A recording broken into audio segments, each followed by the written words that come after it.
Minimum Viable Product atau biasanya disebut dengan MVP secara singkat adalah versi awal dari sebuah produk yang hanya memiliki fitur-fitur inti yang cukup untuk memenuhi kebutuhan dasar pengguna.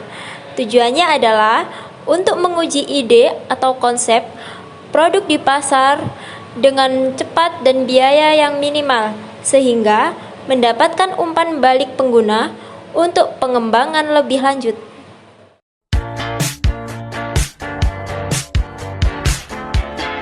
Prinsip dasar pengembangan MVP. Yang pertama, fokus pada nilai inti.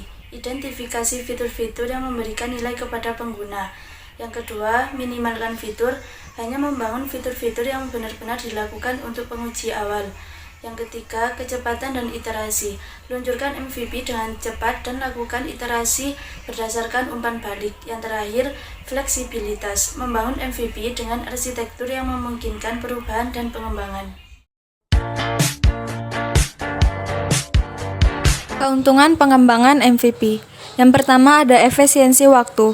Membangun MVP lebih cepat daripada membangun produk lengkap. Yang kedua ada efisiensi biaya. Meminimalkan pengeluaran dengan fokus pada fitur-fitur utama. Yang ketiga ada peningkatan kecepatan peluncuran. Mempercepat proses peluncuran produk ke pasar.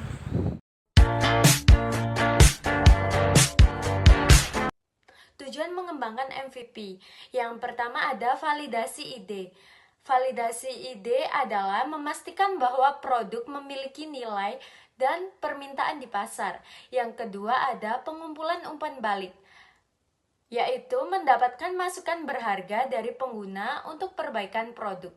Yang ketiga ada pengujian hipotesis.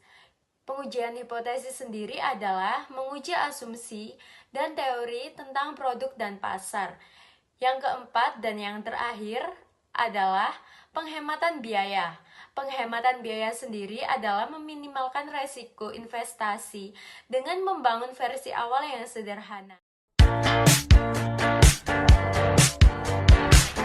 Pengembangan MVP. Yang pertama, riset pasar, memahami kebutuhan dan preferensi pengguna target.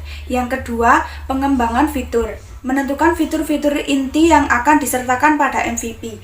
Yang ketiga, desain dan pengembangan, membuat desain dan membangun MVP dengan fokus pada fitur inti. Yang keempat, pengujian dan validasi, mengumpulkan umpan balik pengguna untuk perbaikan dan peningkatan. Yang kelima, peluncuran, meluncurkan MVP ke pasar dan mengumpulkan data untuk pengambilan keputusan. Berikut ada contoh kesuksesan MVP. Yang pertama ada Airbnb yang memulai sebagai platform berbagi ruang tinggal dan sekarang menjadi raksasa di industri perhotelan.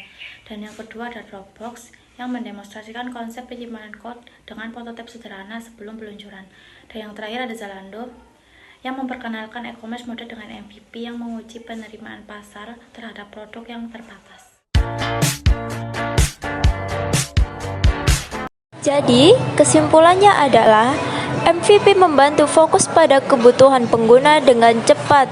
Dan dengan MVP, kita dapat menguji ide produk dengan biaya rendah. Iterasi dan pengembangan MVP juga memungkinkan perbaikan produk berdasarkan umpan balik pengguna.